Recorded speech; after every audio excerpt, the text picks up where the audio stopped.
Is the right answer क्या हो जाएगा हमारा बेड। अब बेड क्यों होगा, कुछ बच्चे समझ रहे होंगे इसमें ऑर्डर होगा कि मुझे उन्होंने खिड़की खोलने के लिए ऑर्डर दिया, रिक्वेस्ट किया। बच्चों यहाँ पर ये आंसर क्यों नहीं होंगे, अब हम लोग एक चीज बता देते हैं। अगर बच्चों ऑर्डर लगाएंगे ना, अगर बच्चों हम लोग ऑर्डर लगाएंगे तो याद रखिएगा ओपन के पहले टू लगाना पड़ेगा। क्या लगाना पड़ेगा? टू। अगर ये टू दिया होता ही ऑर्डर भी टू ओपन द विंडो, तब ये आंसर करेक्ट होता बच्चों।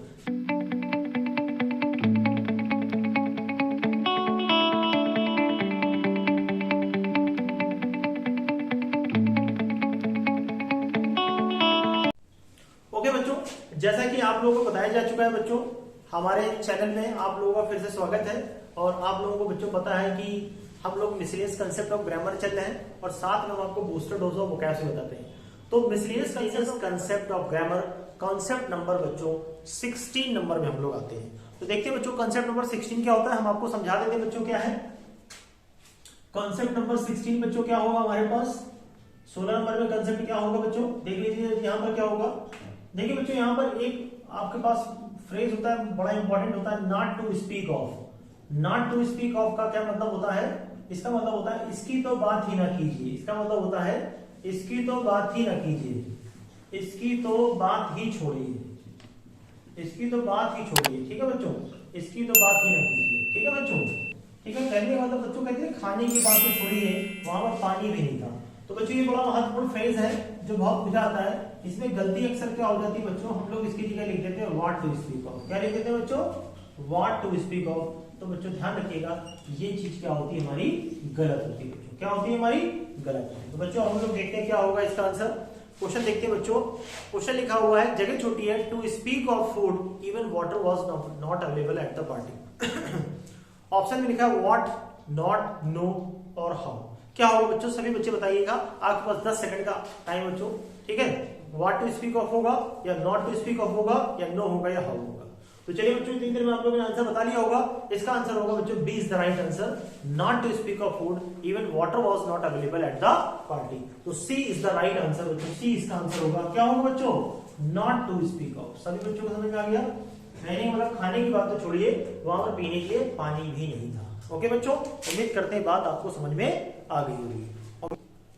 ओके बच्चों, and let's move on to the next concept. बच्चों हम लोग अगले कांसेप्ट में आते हैं। कांसेप्ट नंबर जिसका नाम है बच्चों 17th नंबर कांसेप्ट। ठीक है बच्चों, 17th नंबर कांसेप्ट में हम लोग आते हैं। जरा देखिएगा जरा ध्यान से, आप लोग 17 नंबर कांसेप्ट में क्या होगा।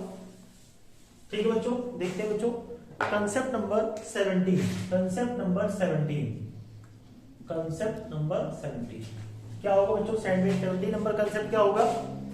तो चलिए बच्चों ये बड़ा ही इंपॉर्टेंट कांसेप्ट है बच्चों, हम आपको बता रहे हैं। जरा देखिएगा बच्चों, एक बार आप लोग सभी बच्चे जानते हैं नो होती है। क्या होती है? नो। नो के बाद बच्चों कभी भी डायरेक्ट ध्यान रखिएगा टू का प्रयोग नहीं होता है। सारे बच्चे ध्यान रखिएगा, बहुत ही इंपॉर्टेंट कांसेप्ट है जो कि आपके एग्जाम में जरूर पूछा जाएगा। ठीक है बच्चों, तो नो के बाद बच्चों आप लोग ध्यान रखिएगा टू का प्रयोग नहीं होता है। नो के बाद बच्चों टू का प्रयोग नहीं होता है। तो नो के बाद आता क्या क्या है, ठीक है, इसको समझ लीजिए। नो के बाद आता है आपका हाउ टू। ठीक है बच्चों, ये आ सकता है। नो के बाद बच्चों आ सकता है आपका व्हाट टू, आ सकता है, ये आ सकता है। और नो के बाद आपका आ सकता है बच्चों व्हेन टू। कहने का मतलब नो के बाद बच्चों ये सब चीजें आपके आ सकती हैं। ये अर्थ के अनुसार आएंगे बच्चों। हाउ टू का मतलब होता है कैसे, हाउ टू का मतलब क्या होता है कैसे। व्हाट टू का मतलब होता है क्या, और व्हेन टू का मतलब होता है बच्चों कब करना है। कहने का मतलब मुझे जैसे बच्चों ये पता है कि ये काम कैसे किया जाता है। ठीक है, तो नो के बाद पहली चीज बच्चों टू का प्रयोग नहीं होता, ध्यान रखिएगा। या तो हाउ टू आएगा, या तो व्हाट टू आएगा, या तो क्या आएगा बच्चों। क्वेश्चन देखते हैं बच्चों क्या है हमारे पास। कहता है he does not know, he does not know, उसे नहीं पता है, वो नहीं जानता है। नो, अब जगह छोटी बच्चों आप लोग को बताना हाउ टू होगा, व्हाट टू होगा, वेयर टू होगा या when to open the lock. बताइए बच्चों, सभी बच्चे आंसर बताइए भाई। ए होगा कि बी होगा कि सी होगा कि डी होगा। चलिए बच्चों बताइए भाई इसका आंसर। ओके बच्चों, आपका टाइम हो गया है। देखिए क्या होगा आंसर इसका। इसका आंसर होगा बच्चों, आप लोग बताते हैं first A is the right answer. इसका आंसर क्या होगा बच्चों, A is the right answer, how हो जाएगा। A is the right answer बच्चों क्या हो जाएगा यहाँ पर, हाउ हो जाएगा। क्या मतलब है इसका बच्चों, वह नहीं जानता है how to open the lock, lock को कैसे खोला जाता है। मतलब उसके लॉक को खोलना नहीं पता है, लॉक को खोलना उसको नहीं आता है। He does not know how to open the lock। जैसे कहते हैं बच्चों उसको तैरना नहीं आता है। He does not know how to swim in the river। Okay बच्चों, तो ये कंसेप्ट आपका पूरा हो गया। उम्मीद करते हैं बच्चों ये समझ में आ गया होगा। जैसे बच्चों मुझे नहीं पता है मुझे क्या करना है, तो व्हाट टू डू। मुझे नहीं पता है कहाँ जाना है, वेयर टू। तो इस प्रकार से कंसेप्ट उम्मीद करते हैं आप लोग को समझ में आ गया होगा। आगे बढ़ते हैं बच्चों हम लोग।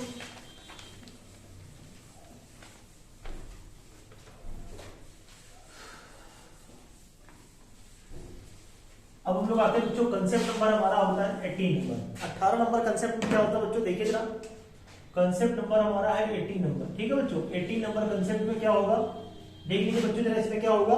देखिए बच्चों 18 नंबर कंसेप्ट में क्या है, देखिए बच्चों इसमें हम आपको बता देते हैं क्या होता है। जैसे बच्चों आप लोगों को पता है एक बार होती है बिड होती है बच्चों। बिड मतलब क्या होता है, बिड मतलब होता है बच्चों आदेश देना या कुछ कहना।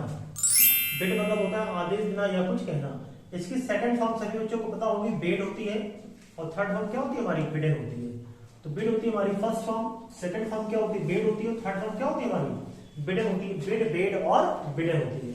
आप लोगों को बच्चों पता है बिड के बाद अगर कोई वर्ब आती है, बिड के बाद, ठीक है बच्चों, इसका रूल क्या होता है बच्चों, बिड के बाद आने वाली वर्ब के पहले,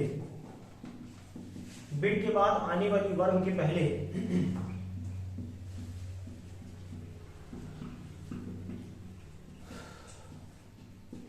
टू नहीं आता है। ठीक है, बिड के बाद आने वाली वर्ब के पहले टू नहीं आता बच्चों, ये इसका पॉइंट है। अगर बिड के बाद अगर कोई वर्ब आती है तो उसके पहले टू नहीं आता है, ये बड़ा इंपॉर्टेंट कंसेप्ट है। तो बच्चों जरा क्वेश्चन देख लीजिएगा बच्चों क्या होगा इसका आंसर। ठीक है, देखिए बच्चों यहाँ पर लिखा है ही और जगह छोटी है, मी ओपन द विंडो। उसने मुझे खिड़की खोलने के लिए क्या दिया बच्चों, ऑर्डर किया, रिक्वेस्ट किया, या बेड मतलब कहा, या एडवाइस हो जाएगा, सलाह दिया। तो सभी बच्चे इसका आंसर बताएंगे बच्चों, सोच समझ के इसका आंसर बताएंगे। बड़ा ही महत्वपूर्ण क्वेश्चन है बच्चों, बताइए क्या होगा इसका answer. He ordered me open the window, या requested me open the window, या bade me open the window, या advised होगा। बताए भाई आंसर क्या होगा। तो चलिए बच्चों हम आपको बता देते हैं इसका आंसर होगा, इसका answer C is the right answer बच्चों। क्या हो जाएगा हमारा, बेड हो जाएगा। क्या हो जाएगा बच्चों यहाँ पर, C is the right answer. क्या हो जाएगा हमारा, बेड। अब बेड क्यों होगा, कुछ बच्चे समझ रहे होंगे इसमें ऑर्डर होगा कि मुझे उन्होंने खिड़की खोलने के लिए ऑर्डर दिया, रिक्वेस्ट किया। बच्चों यहाँ पर ये आंसर क्यों नहीं होंगे, अब हम आपको एक चीज बता देते हैं। अगर बच्चों ऑर्डर लगाएंगे ना, अगर बच्चों हम लोग ऑर्डर लगाएंगे तो याद रखिएगा ओपन के पहले टू लगाना पड़ेगा। क्या लगाना पड़ेगा, टू। अगर ये टू दिया होता, he ordered me to open the window, तब ये आंसर करेक्ट होता बच्चों। क्योंकि टू नहीं है इसलिए आंसर क्या होगा हमारा, बेड होगा। He bade me open the window. तो आंसर होगा बच्चों यहाँ पर C is the right answer. अगला बच्चों हम लोग मूव करते हैं, let's move on to the next point. अगले कंसेप्ट में हम लोग आते हैं। ठीक है बच्चों, बड़ा ही महत्वपूर्ण कंसेप्ट है बच्चों, देख लीजिएगा आप लोग जरा ध्यान से।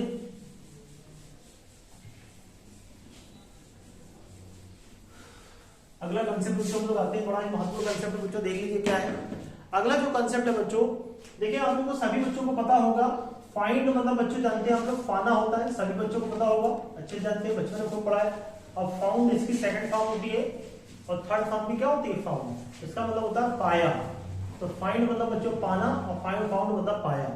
अब बच्चों देख लीजिएगा यहाँ पर क्या होता है, ये तो पाना हो गया। अब बच्चों यहाँ पर फाउंड भी बनता है, फर्स्ट फॉर्म बनता है फाउंड। ठीक है, तब इसका सेकंड फॉर्म क्या होता है, फाउंडेड, और थर्ड फॉर्म क्या होता है, फाउंडेड। ठीक है बच्चों, फाउंड होता है बच्चों, फाउंडेड होता है, और क्या होता है हमारा फाउंडेड। क्या मतलब होता है बच्चों, यहाँ पर होता है बच्चों न्यू रखना। यहाँ पर इसका मीनिंग क्या हो जाता है, न्यू रखना। यहाँ पर इसका मीनिंग हो जाता है न्यू रखना। तो फाइंड होता है फाइंड, फाउंड, फाउंड। फाइंड मतलब होता है बच्चों पाना, तो फाइंड, फाउंड, फाउंड, और फाउंड, फाउंडेड, फाउंडेड। यहाँ पर बच्चों ये हो जाता है फाउंड, फाउंडेड, फाउंडेड। कहने का मतलब ये पाना हो गया, ये स्थापित करना हो गया, तो फाउंड, फाउंडेड, फाउंडेड हो गया। न्यू रखना हो गया बच्चों, क्या हो गया हमारा, न्यू रखना हो गया बच्चों। ठीक है बच्चों, तो यहाँ पर देखिएगा बच्चों, अब जरा क्वेश्चन देखते हैं बच्चों क्या होगा इसका आंसर। इसका क्वेश्चन क्या होगा बच्चों, देखिएगा, राजा राम मोहन राय और जगह छोटी है द ब्रह्म समाज। राजा राम मोहन राय और जगह छोटी है द ब्रह्म समाज। बताइए बच्चों क्या होगा इसका आंसर, फाउंड होगा, या फाइंड्स होगा, या फाउंडेड होगा, या वास फाउंड होगा। सभी बच्चे भाई आंसर बताइए, और कोई दिक्कत हो बच्चों तुरंत कमेंट बॉक्स में कमेंट लिखिएगा अपना, और तुरंत मैसेज करिए। ठीक है, क्या होगा बच्चों इसका आंसर। चलिए बच्चों इसका आंसर हम आपको बता देते हैं। इसका आंसर बच्चों होगा सी इज द राइट आंसर बच्चों, होगा फाउंडेड। क्या हो जाएगा इसका आंसर बच्चों, फाउंडेड हो जाएगा। राजा राम मोहन राय फाउंडेड द ब्रह्म समाज। राजा राम मोहन राय ने ब्रह्म समाज की स्थापना की थी। क्या की थी बच्चों, आपको बच्चों बता दें, फाउंडेड मतलब सोचते ना, स्थापना की थी बच्चों, पाया नहीं था। यहाँ पर पाया होता तो फाउंड होता। अब इसी से बच्चों फाउंडर बनता है, इसी से क्या बनता है बच्चों, फाउंडर। फाउंडर मतलब क्या होता है बच्चों, संस्थापक, नींव रखने वाले। जो फाउंड करते हैं, जो एस्टैब्लिश करते हैं, वो बच्चों क्या कहलाते हैं, हमारे फाउंडर कहलाते हैं। तो यहाँ पर स्थापना की थी राजा राममोहन राय, फाउंडेड द ब्रह्म समाज। ओके बच्चों, उम्मीद करते हैं बात आपको समझ में आ गई। इसके बाद बच्चों हम लोग मूव करते हैं अगले कंसेप्ट की तरफ मूव करते हैं बच्चों हम लोग, ठीक है। Let's move on to the next point, that is concept number है हमारा 20 नंबर बच्चों। 20 नंबर कंसेप्ट हमारा, कंसेप्ट नंबर हमारा है 20 बच्चों। 20 नंबर में क्या है देखिए जरा बच्चों। देखिए बच्चों, आप लोगों ने एक शब्द सुना होगा, इनिंग होता है, इनिंग, ठीक है बच्चों। इनिंग, इनिंग मतलब बच्चों जानते हैं इसमें हमेशा एस लगा होता है। इनिंग्स मतलब होती है पारी। क्या होती है बच्चों, पारी। अगर एक पारी होगा तो भी इनिंग्स होगा, अगर एक पारी होगा तो भी क्या होगा, इनिंग्स होगा, ठीक है। और अगर आपकी 5 पारियां होंगी, कितनी पारियां होंगी, 5 पारियां होंगी, तो बच्चों ये क्या होता है, 5 इनिंग्स होता है। क्या होता है हमारा, एक पारी हो तो इनिंग्स, 5 पारियां होंगी तो भी 5 इनिंग्स। समझ लीजिए बच्चों क्या होगा इसका आंसर, जरा सही बच्चे देखिए बच्चों, देखिए जरा इसका आंसर क्या होगा, ठीक है बच्चों। जैसे कह इंडियन टीम, जैसे कह बच्चों Indian team one the match by and, अब बताना बच्चों क्या होगा, एंड 5। पहला ऑप्शन है इनिंग होगा कि रन्स होगा, दूसरा इनिंग्स होगा कि रन होगा, तीसरा इनिंग्स होगा कि रन्स होगा। सभी बच्चे बताइए, बहुत ही जबरदस्त क्वेश्चन है और बहुत ही कई बार बच्चों ये एग्जाम में पूछा गया है और बहुत सारे बच्चे इसमें गड़बड़ करते हैं। तो क्या होगा बच्चों इसका आंसर, इसका आंसर बच्चों हो जाएगा सी। इसका आंसर बच्चों हो जाएगा आपका C is the right answer, innings और रन्स। क्या होगा बच्चों इसका answer, C is the right answer, innings हो जाएगा और रन्स हो जाएगा, ठीक है बच्चों। इनिंग्स हो जाएगा और क्या हो जाएगा, रन्स। क्योंकि बच्चों एक पारी हो तो भी इनिंग्स होता है, और अगर 5 पारी है तो भी क्या होगा, इनिंग्स। और रन नहीं होता बच्चों, क्योंकि 3 रन है, 2 रन है, एक से ज्यादा है तो क्या होगा बच्चों, रन हो जाएगा। इनिंग्स एंड 5 रन हो जाएगा। ओके बच्चों। सो बच्चों अब हम लोग आते हैं बच्चों बूस्टर वोकैब्स, जो है booster dose of vocabs number 16।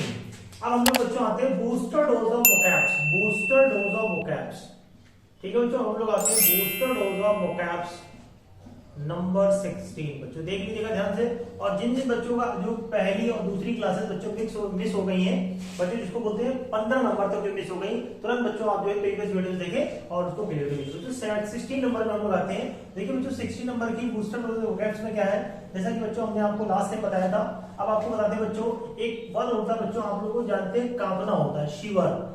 शिवर मतलब शायद बच्चों जानते होंगे, आप लोग न जानते हो तो आज जान लीजिए। शिवर विद कोल्ड होता है बच्चों, आप लोगों को बता दें, शिवर विद कोल्ड का मतलब होता है ठंड से कांपना। किससे कांपना बच्चों, जैसे आपको ठंड लगेगी कि जाड़ा आ गया है तो आप कांपते हुए नजर आएंगे, ठीक है बच्चों। तो आप बोलेंगे I am shivering with cold.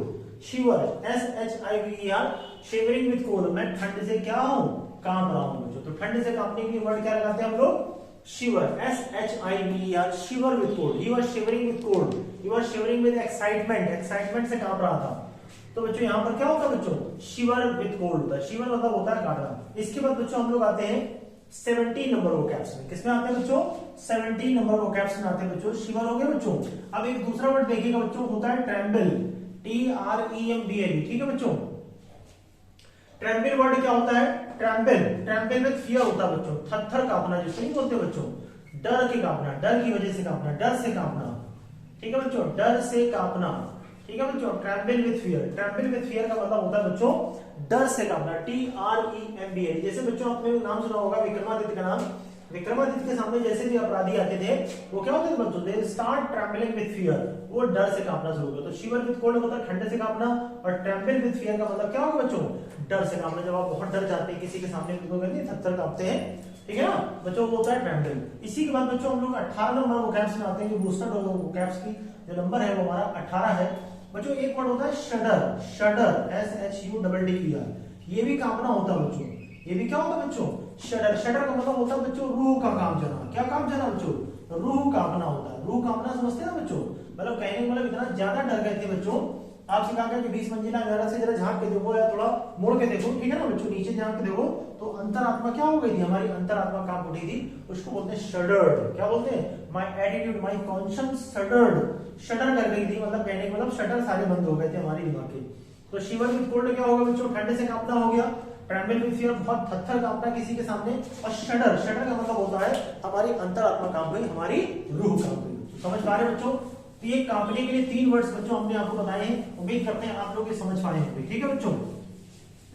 रूह का काम चला बच्चों, रूह का काम चला, या अंतरात्मा हमारी काम करी, या जंगल में हमारी गाड़ी रुक गई तो क्या हुआ बच्चों, से रिपीटर से शडर्ड, माय एटीट्यूड शडर्ड, मेरा एटीट्यूड मेरी कॉन्शियस जो थी बच्चों क्या हो गई, शडर कर गई थी बच्चों। समझ पा रहे भाई। इसके बाद हम लोग बच्चों 19th नंबर वोकैब्स लाते हैं जिसका नाम है बच्चों 19th। क्या बच्चों 19th नंबर वोकैब्स में क्या होता है, एक बच्चों आप लोगों ने वर्ड सुना होगा एग्नोस्टिक, एक शब्द है बच्चों आप लोग को बता दें एग्नोस्टिक। एग्नोस्टिक समझते बच्चों क्या होता है, एग्नोस्टिक का मतलब होता है जो बीच वाला होता है, बीच वाला समझते हैं। एक व्यक्ति ऐसा होता है जो ईश्वर को मानता है, जो ईश्वर को मानता है बच्चों, उसके लिए हमने आपको पहले ही बताया था थीस्ट होता है, ये बच्चों आस्तिक होता है जो भगवान को मानता है। एक आप लोगों ने पढ़ा होगा जो नहीं मानता है वो अथीस्ट होता है। एक ऐसा व्यक्ति होता है बच्चों जो बीच वाला होता है, बीच वाला समझते हैं जो कहता है दुनिया में भगवान है लेकिन उनके बारे में कुछ भी जाना नहीं जा सकता है। तो ये बच्चों बीच वाले हैं। बीच वाले मतलब ये डाउटफुल नेचर वाले व्यक्ति हैं, ठीक है बच्चों, इनको डाउट है, कहने का मतलब शंकालु नेचर के हैं, तो व्यक्ति क्या होगा बच्चों हमारा एग्नोस्टिक होगा। तो एग्नोस्टिक क्या होगा, थीस्ट और अथीस्ट के बीच वाला भाग हो गया। समझ पा रहे हैं बच्चों। चलिए बच्चों एक और भी वर्ड हम लोग देख लेते हैं, बूस्टर डोज ऑफ वोकैब्स का 20 नंबर वर्ड्स हमारा क्या है, 20 नंबर वोकैब्स। एक बच्चों समझते होंगे, आप लोगों को वर्ड बताते हैं बच्चों। एक वर्ड होता है पॉलीगेमिस्ट, एक शब्द होता है बच्चों हमारे पास पॉलीगेमिस्ट। क्या होता है बच्चों, पॉलीगेमिस्ट। याद कैसे करेंगे बच्चों, बहुत सिंपल तरीका है, ठीक है बच्चों। क्या होता है इसमें, पॉली का मतलब होता है ढेर सारा, इसमें बच्चों जो पॉली वर्ड लिखा है इसका मतलब होता है काफी, कई सारे। पॉली का मतलब होता है ढेर सारा, पॉली का मतलब क्या होता है बच्चों, ढेर सारा, POLY पॉली। ये जो बच्चों पॉली होता है, पॉली का मतलब होता है कई सारा, ढेर सारा, ठीक है बच्चों, ढेर सारा। और गैमिस्ट जो होता है बच्चों, गैमो से आया है, गैमो, गैमो मतलब होता है शादी। तो कहने का मतलब बच्चों इसका मतलब ये होता है एक ऐसा व्यक्ति जिसने ढेर सारी शादियां कर रखी हो, बहुपत्नीत्व वाला व्यक्ति होता है, ठीक है बच्चों। पॉली मतलब ढेर सारा, गैमो मतलब शादी से रिलेटेड होता है। तो पॉलीगेमिस्ट वर्ड हो गया जिसने एक से ज्यादा शादी करता है, उस व्यक्ति को बोलते हैं पॉलीगेमिस्ट। जैसे बच्चों राजा दशरथ को आपको पता होगा, ही वाज अ पॉलीगेमिस्ट, ठीक है बच्चों, उसके बहुत सारी पत्नियां थी उनकी, ठीक है ना, पॉलीगेमिस्ट। समझ पाए बच्चों। उम्मीद करते हैं बच्चों ये बूस्टर डोज ऑफ वोकैब्स की जो 5 वोकैब्स हमने बताई है ये आप लोगों को बिल्कुल अच्छे से समझ में आई होगी। जिन बच्चों को पिछला बच्चों छूट चुका है वो हमारे जो लास्ट वीडियो, जो प्रीवियस वीडियोस उनको देखिए बच्चों, उसको क्लियर करिए। और कोई भी डाउट हो बच्चों कमेंट बॉक्स में जाकर के आप कमेंट जरूर करिए। ओके बच्चों, समझ में आ गया होगा बच्चों। थैंक यू सो मच बच्चों।